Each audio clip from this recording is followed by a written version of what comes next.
सिद्ध धरती पर पावन सुंदर वसुंधरा पर इस भूमि पर आते रहते हैं और उनका सबका एक ही उद्देश्य होता है, एक ही उद्देश्य होता है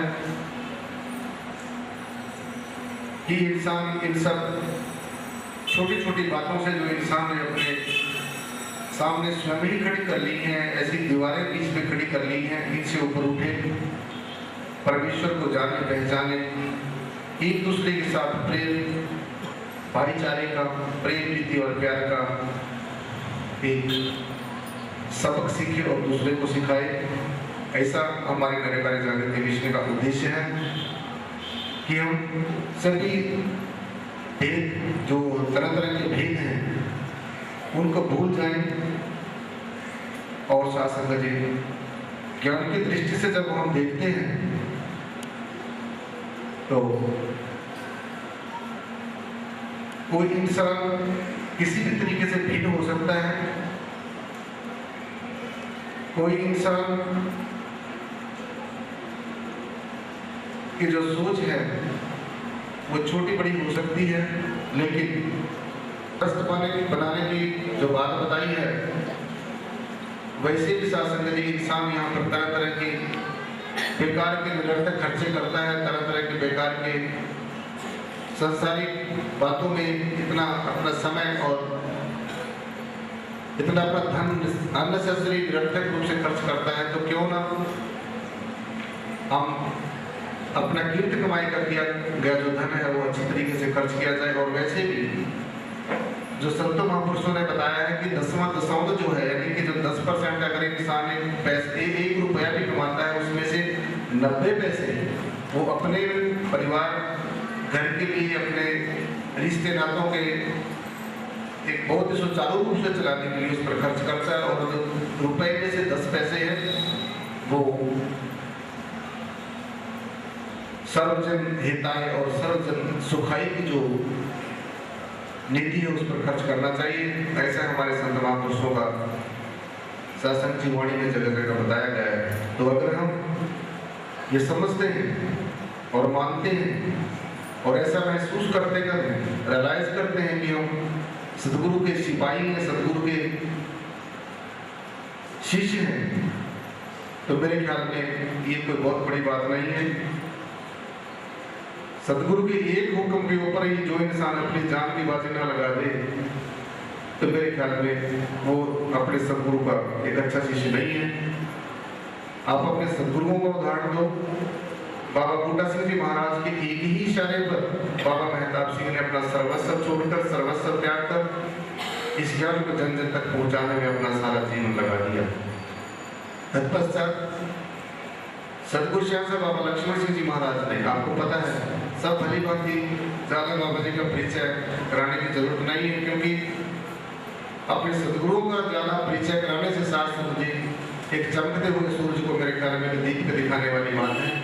तो सबको आपको पता है कि सदगुरु श्याम से बाबा लक्ष्मण सिंह जी महाराज ने भी अपना सारा जीवन ऐसे ही लगा दिया, और दास को जब से भी ये सेवा मिली है हमारी भी शासन जी कोशिश होती है, प्रयास होता है कि बाबा जी जो हमें सेवा दे के गए हैं हम इसमें अपना पूरी दिलचस्पी के साथ इसको बखूबी उनके आदेश और उपदेश की पालना करते हुए आगे बढ़े, और इस ज्ञान को आप सबके सहयोग के साथ मिलकर जन जन तक पहुँचाएं। ऐसा मैं समझता हूँ शासन जी कि हमने सब ये ज्ञान, मेरी भी अकेले की ड्यूटी नहीं है, ये सब हम सब की इकट्ठी ड्यूटी, क्योंकि जो मिशनरी काम होता है वो सबका इकट्ठा ही होता है, किसी का अकेले का नहीं होता। परमात्मा ने अगर अपनी सारी सृष्टि को चला रहा है शासन जी, वो भी अनेकों दिव्य शक्तियों के माध्यम से, भगवान शिव जी के माध्यम से, विष्णु के माध्यम से, भगवान ब्रह्मा जी के माध्यम से और अनेकों देवी देवताओं के दिव्य शक्तियों के माध्यम से इस सारी सृष्टि का संचालन करता है।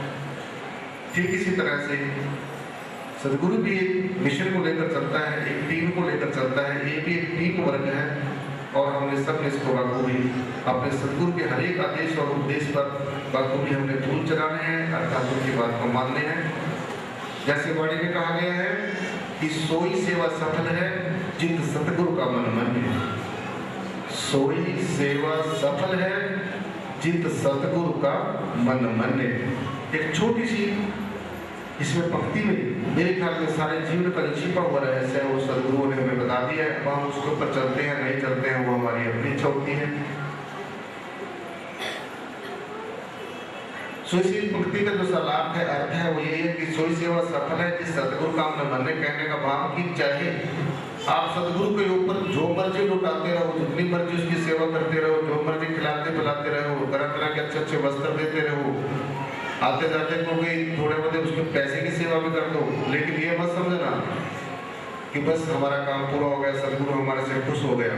ऐसे नहीं शासन जी, सदगुरु को कुछ भी नहीं चाहिए। सदगुरु तो और उल्टा तो तुम्हारे को देने के लिए संसार में आता है, क्योंकि हम सदगुरु को जो दाता है उसको हम क्या दे सकते हैं? जो सदगुरु परमात्मा से भी बड़ा है उसको हम क्या दे सकते हैं? और देना भी क्या है जब कुछ पहले ही प्रण में हम ये हार जाते हैं कि तन मन धन सौंप गुरु को, फूक मनिए पाइए, फूक मन में हुए परवान। ये तन भी गुरु का, ये मन भी गुरु का, ये धन भी गुरु का, ये आत्मा भी गुरु की, ये नीचे से एडी से लेकर चोटी तक जो कुछ है ये सब गुरु का है। और फिर भी सदगुरु इसको परवान कर ले ना कर ले उसकी अपनी मर्जी है। आते भी नमस्कार, जाते भी नमस्कार, और सारी जिंदगी नमस्कार करते करते नाक रगड़ते रगड़ते सदगुरु के चरणों में अपना बीत जाए, फिर भी स्वीकार कर ले तो मेरे ख्याल में हम अपने आप को धन्य समझेंगे कि हमारी सेवा सफल हो गई। तो ये जो राह है, इतना मत समझना कि हमें निराकार का ज्ञान हो गया, हम बस मुक्त हो गए। शुरू से लेकर अंत तक, जैसे ही माली पौधा लगाता है और शुरू से लेकर अंत तक उसकी समय समय पर परवरिश करता रहता है और वो पौधा हरा भरा रहता है। अगर एक समय में माली उस पौधे की परवरिश ना करो तो शास्त्र में वो जो पौधा है वो सूखना शुरू हो जाता है, खत्म होना शुरू हो जाता है। ठीक इसी तरह से भक्ति मार्ग का जो सार है, आध्यात्मिक ज्ञान का जो सार है वो यही है, सिर्फ सदगुरु का आदेश और उपदेश, सिर्फ सदगुरु का हुक्म। ये जो सारी सृष्टि है, ये जो सारी खिड़कतें हैं, ये जो सारा दृष्टिमान जगत है, चाहे पेड़ है, पौधा है, पशु है, पक्षी है, जीव है, जंतु है, स्थूल है, जंगम है, स्थावर है, किसी भी स्थिति में सूक्ष्म जगत के जीव हैं, सब एक हुक्म के अंदर चलते हैं, सभी हुक्म के अंदर ही सारा अपना जीवन बसर करते हैं। सुनिश्चय ही हमने सोच लेना चाहिए, समझ लेना चाहिए कि हम तो यहाँ पर कुछ नहीं कर रहे। इस संसार में हम सब लोग अपने कर्मों का भुगतान करने के लिए आए हैं, और ये कर्मों की जो लड़ी है, ये कर्मों की जो गाथा है, ये जो कर्मों की पहेली है, ये इतना जल्दी सुलझने वाली नहीं है। इसको सुलझाने के लिए भगवान ने भी तुम्हारी पहेली नहीं सुलझानी, ये मैं आपको बात बता दूं, नोट कर लेना और घर जाकर इस बात के ऊपर विचार कर लेना, चिंतन कर लेना। संतों महापुरुषों की कृपा के बिना कुछ नहीं होता।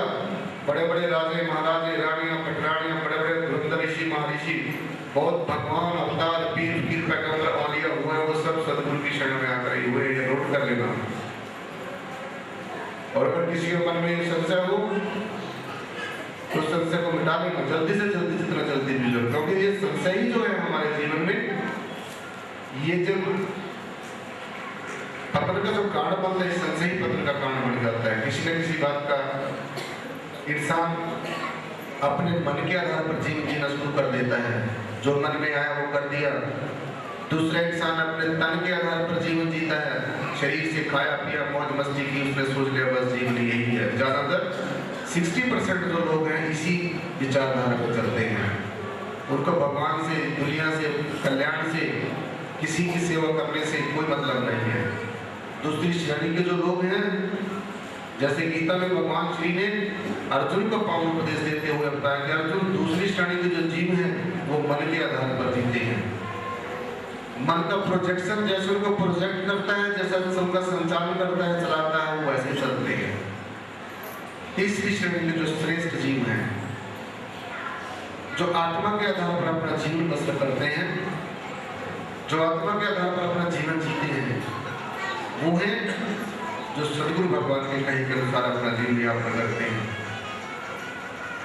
और ये जो ज्ञान है ध्यान से सुनने वाली बात है और अपने दिलो दिमाग में नोट करने वाली बात है साथ संगत में कि जो ज्ञान आपको दिया गया है मेरे ख्याल में थोड़ा सस्ता मिल गया है आपको, ये इसकी कदर करनी चाहिए आप सबने। और इस ज्ञान को लेकर ये बात नहीं है कि घर में बैठ जाना है। जो 3 महामंत्र हैं सत्संग, सेवा और सुमरण,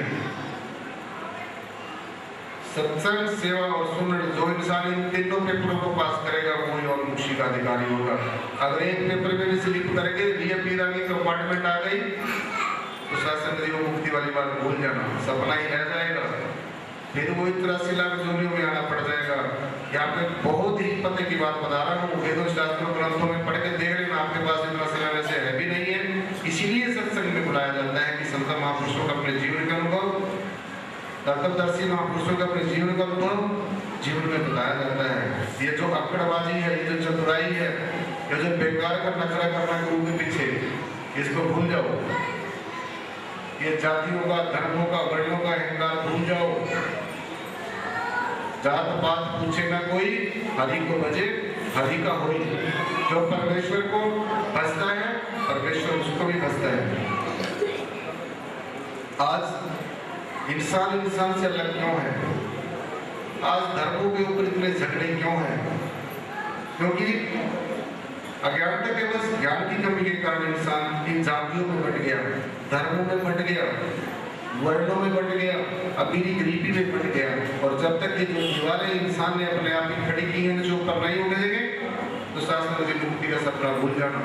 मुक्ति सपना ही रह जाएगा। सपने में दिखोगे भी हम मुक्त हो गए। जैसे इंसान कह देता है मुझे सपने में ये चीज दिखी, सपने में एक राजा बन गया और सवेरे जब उठता है वही चारपाई होती है, वैसे ही उसकी आंखें नींद में बेकार हुई होती है क्योंकि सपना देख रहा हो। क्योंकि सपना सपना है, असलियत असलियत है। और असलियत वो क्या है? जो आपको एक ज्ञान बता दिया जाता है। 8 पहन ले आइए पूर्ण सदगुरु ज्ञान। ये जो पूर्ण सदगुरु मिला है, ये परिपूर्ण जो संगत मिली है, ये जो परिपूर्ण आत्मा का ज्ञान मिला है, आत्मा से श्रेष्ठ कुछ नहीं है। और जो श्रेष्ठ है, सबसे श्रेष्ठतम है, जो हमारा सबका आधार है, जो हम सबका परमपिता है, जो हम सबका जो आशय है, जिससे हमें आशा मिलता है, और जो सब कारणों का कारण है, जिसके कारण हम जिंदा हैं, जिसके कारण आप श्वास ले रहे हो, जिसके कारण ये सारी सृष्टि हरी भरी दिखती है, सभी कारणों का कारण कौन? ये जो निराकार सत्ता है। आपने सामने है साकार निराकार, समझने का भेद है। क्योंकि इंसान के अंदर एक ऐसी बात बैठी हुई है, एक ऐसी कल्पना की बात बैठी हुई है, और कल्पना में ही सारा जीवन ऐसे ही बसर कर देता है। जी के यहाँ पर ऐसे ही बाय बाय करके चला जाता है, कोई किसी के साथ नहीं जाता। देखते हैं आप हर समय। और जो इंसान सदगुरु का होता है, सदगुरु की बात के ऊपर फूल चढ़ाता है, जिसका जीता जागता उदाहरण आज हमारे परम वंदनीय पूजनीय, क्योंकि हम परम वंदनीय पूजनीय शासन इसलिए अपने महापुरुषों को कहते हैं क्योंकि मुझे तो सारी जिंदगी यही बात नहीं समझ आई कि हजूर महाराज ने मुझे पता नहीं क्यों ये सेवा दे दी, और मैं जीवन पर्यंत यही सोचता रहूंगा कि मैं अगर 50 जन्म और भी लेता तब भी मैं सेवा के काबिल नहीं था। इसी करके जो इंसान अपने आप को छोटा सोचता है, नीचा सोचता है, जो अपने को जाने नीचा सोई समझिए सबसे नीचा। लेकिन यहाँ पर उल्टा है, यहाँ पर उल्टा है। संसार में उल्ट बात है, क्योंकि काल का देश है। इस काल के देश में, इस रंगी बिरंगी दुनिया में जो आसक्ति है, जो पकड़ है, जो जकड़ है, वो इतनी गहरी हो गई है। इसने मन ने इस आत्मा के साथ ऐसी दोस्ती डाल रही है, ऐसी आशिकी डाल रही है, और एक जन्म भी नहीं, इसी 2 जन्म की नहीं, 100 जन्म की नहीं, हजारों जन्म की नहीं, 84 लाख जन्म, 84 लाख, 84 लाख जन्मों से ये मन ने इस आत्मा को ऐसी अपने प्यार में, ऐसी अपने प्रेम में, ऐसे पकड़ के रखा हुआ है कि जिस भी जहां पर भी ये जीवात्मा जाती है ये सारा मन वही साथ साथ जाता है। और इसको पता होता है क्योंकि ये भी काल का एजेंट है। ये जो मन है ना ये काल का एजेंट है। जब काल अपनी माया को बिखेरता है, काल अपना प्रभाव दिखाता है, पहले मन से कंसल्ट करता है कि भाई ऐसा कर लूं, तो मन उसको फिर बताता है ठीक है। फिर मन इंद्रियों ज्ञानेंद्रियों के माध्यम से अपना राज अपना प्रभाव दिखा के अपनी रिपोर्ट फिर अपने बॉस को देता है अर्थात काल को देता है। फिर काल अपना पूरे का पूरा प्रसारण कर देता है। ये जो दृष्टि मंत्रक है इसमें एक ही चीज सच्ची है और वो क्या है? हमारी आत्मा। मेरे अंदर नहीं, कभी सोचना किसी भी के अंदर ही आत्मा होगी, आप सबके अंदर है। सृष्टि के रोम में है, कण कण में है, चराचर में है। लेकिन कौन बताए, कौन समझाए ये बात? और अगर समझा भी दी तो फिर समझ में किसकी आए? बस यही एक सासंगति स्वाद है जो हमारे सामने एक बहुत ही हिमालय की तरफ खड़ा है। जैसे कि हिमालय पर्वत है ना, उसको पाना बड़ा मुश्किल होता है, यही चीज। तो इसलिए गुरुमुख जो है वो पार हो जाता है, मनमुख मिट जाता है, आहिस्ता आहिस्ता पतन हो जाता है। गुरुमुख पंथ सुहेलड़ा, मनमुख बारा बाट फिर दे, गुरुमुख पार हो जाता और मनमुख फिर जिंदे थे मर दे। तो आज आप ये देख रहे हैं अपनी आंखों से। आज मुझे सब महापुरुषों के मातृ शक्ति के दर्शन करके परमहंस हो एक बहुत अपार हंस हो रहा है कि शोभा राम जी महाराज की जो ये यहाँ पर बागबाड़ी लगाई हुई है, सब इकट्ठे हो गए एक संगति, खासकर उसके जो बेटे हैं और माता श्री है उनका आज के प्रोग्राम में विशेष योगदान रहा है और भी सारी संगत का योगदान रहा है। और आज मेरे ख्याल में सारे उनके परिवार के सदस्य मेरे समक्ष बैठे हैं, तो मैं सबसे ये गुजारिश करूंगा कि आगे आने वाले समय में भी ऐसे ही शोभाराम जी महाराज के जो उपदेश हैं, उनके जो बताए गए पद्धति हैं, उनके ऊपर चलने की हम लोगों को प्रेरणा मिलती रहे, हम सब मिलजुल कर उनकी बातों को आगे बढ़ाते रहें। और जो उन्होंने ये निराकरण जागृति मिशन के प्रचार प्रसार का कानपुर की शाखा में बीड़ा उठाया हुआ है, इसको हम सब साथ संगत जी इकट्ठे होकर चले, तभी हमारा जो सपना है वो साकार होगा। तो इससे बड़ा चिंता जागता उदाहरण गुरुमुखों का कोई नहीं हो सकता। तो इसलिए हमने भी साथ संगत जी ऐसे ही बनना है जैसे अपने शोभाराम जी ने हमें यहाँ पर उनकी याद में उनकी बरसी पर उनके निर्माण दिवस पर ये मौका हमें मिला है। तो सबने अपने अपने जो साथ संगत है अंतःकरण में झांक कर देखना है कि हमारा जीवन कहाँ खड़ा है, क्योंकि आत्मा के ज्ञान के बिना कभी उदार नहीं हो सकता। ये तो बात सच्ची के अकाल के सत्य है, अपने हृदय में नोट कर लेंगे। चाहे आप जितने पूजा पाठ जब तक संयम साधनाएं जो मर्जी करिए, ठीक है, हमारी संस्कृति है, सब पूजा वूजा सब लोग करते हैं, लेकिन जहाँ तक मुक्ति का सवाल है, ये हमारे ग्रंथों में लिखा है कि वदंतु शस्त्राणि यजन्तु देवान् कुर्वन्तु कर्माणि भजन्तु देवता आत्मैक पौधे बिना न सिद्ध्यति न मुक्ति। एक ही श्लोक में सारे जीवन का सार होता है। वदंतु शस्त्राणि अर्थात कितने भी नीति शास्त्रों ग्रंथों का पठन पाठन करते रहो,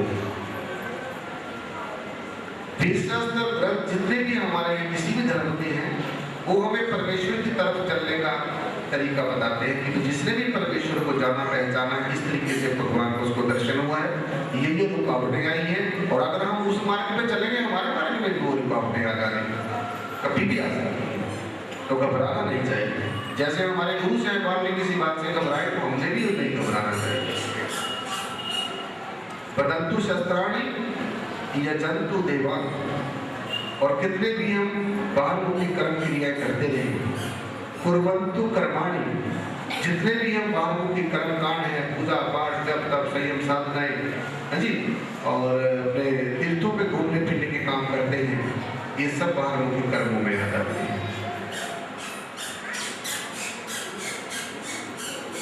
भजन्तु देवता, और जितने भी देवी देवताओं का हम पूजा पाठ करते रहे, आत्म में पौधे बिना, अर्थात आत्मा के ज्ञान के बिना, आत्मा के बोध के बिना न सिद्ध्यति न मुक्ति, ना कोई सिद्धि प्राप्त हो सकती है न मुक्त हो सकते हैं। स्वभाव के ऊपर निर्भर करता है। कुछ यहाँ बैठे बैठे भी विचार करना, मेरी बातों पर कुछ घर जाकर भी विचार करना कि क्या आपको पता चल गया है कि हम आत्मा है? क्या आपको ये पता चल गया है कि हम एक पांव पवित्र आत्मा है? क्या आपकी जन्म जन्मांतरों की उलझी जो बुद्धि थी, जो उलझी पहले से सुलझ गई है कि हम ये नश्वर शरीर नहीं है, हम एक आत्मा है?